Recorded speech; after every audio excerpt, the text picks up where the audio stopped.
त्यांनी निवडणुकीचा व्यापार केलेला आहे, सत्तेचा व्यापार केलेला आहे, आता देशाचाही व्यापार करतोय. म्हणजे किंवा व्यापारासमोर यांना देश गौण वाटतोय. या नेतृत्वाला तुम्ही काय म्हणाल? या कचकव आहे. म्हणून मी तुम्हाला काय म्हटलं, मध्ये आता शिवसेनेचा वर्धापन दिन झाला त्या दिवशी मी जे बोललो की आज भाजपला पंतप्रधान आहे, भाजपला गृहमंत्री आहे, भाजपला संरक्षण मंत्री आहे, पण देशाला पंतप्रधान नाहीये, देशाला गृहमंत्री नाहीये, देशाला संरक्षण मंत्री नाहीये. पण आता प्रधानमंत्री बदलायचं चाललेलं आहे.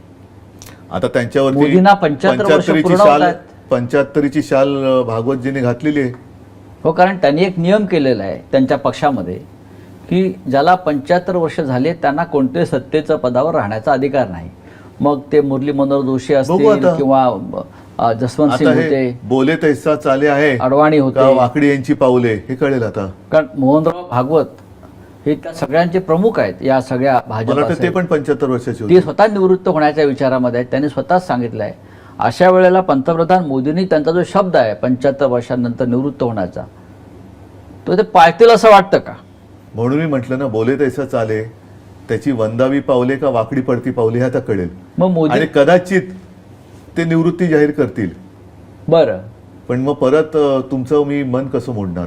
हो, म्हणजे जसा पंडित नेहरूंनंतर एक प्रश्न होता, आफ्टर नेहरू हू किंवा आफ्टर इंदिरा हू, तसा आफ्टर मोदी हू. तो त्यांचा प्रश्न विषय देश आहे. हो, पण त्यांचा आता त्याने तो अंतर्गत विषय केला, देश आहे. त्याच्यामुळे त्यांनी तो विचार कदाचित तो सुरूही झाला असेल किंवा त्याचं उत्तरही त्यांनी काढलं असेल. जेव्हा त्यांच्याकडे उत्तर असेल तेव्हाच मला वाटतं मोहनजी बोलले असतील. ते बिना उत्तराचं नाही बोलणार. असू शकेल. पण शिवसेना पक्षप्रमुख म्हणून तुमच्या समोर असं काय व्हिजन आहे का की आफ्टर मोदी? बघा, मला काय वाटतं की ठीक आहे, शेवटी आपली जी लोकशाही आहे त्या लोकशाहीच्या माध्यमातून जो पक्ष जिंकतो, ज्याच्याकडे बहुमत असतं, त्याचा नेता हा पंतप्रधान किंवा मुख्यमंत्री बनतो. ही लोकशाही आहे. आणि तो एकदा पंतप्रधान झाल्यानंतर किंवा मुख्यमंत्री झाल्यानंतर तो त्या पक्षाचा राहता कामा नये, तो देशाचा आणि राज्याचा पंतप्रधान आणि मुख्यमंत्री झाला पाहिजे. आपल्याकडे ही पद्धत अर्धी आहे की बहुमत मिळाल्यानंतर तो नेता पंतप्रधान किंवा मुख्यमंत्री होतो, पण तो मुख्यमंत्री किंवा पंतप्रधान झाल्यावर तो त्या पक्षापुरता मर्यादित राहतो. हे गैर आहे.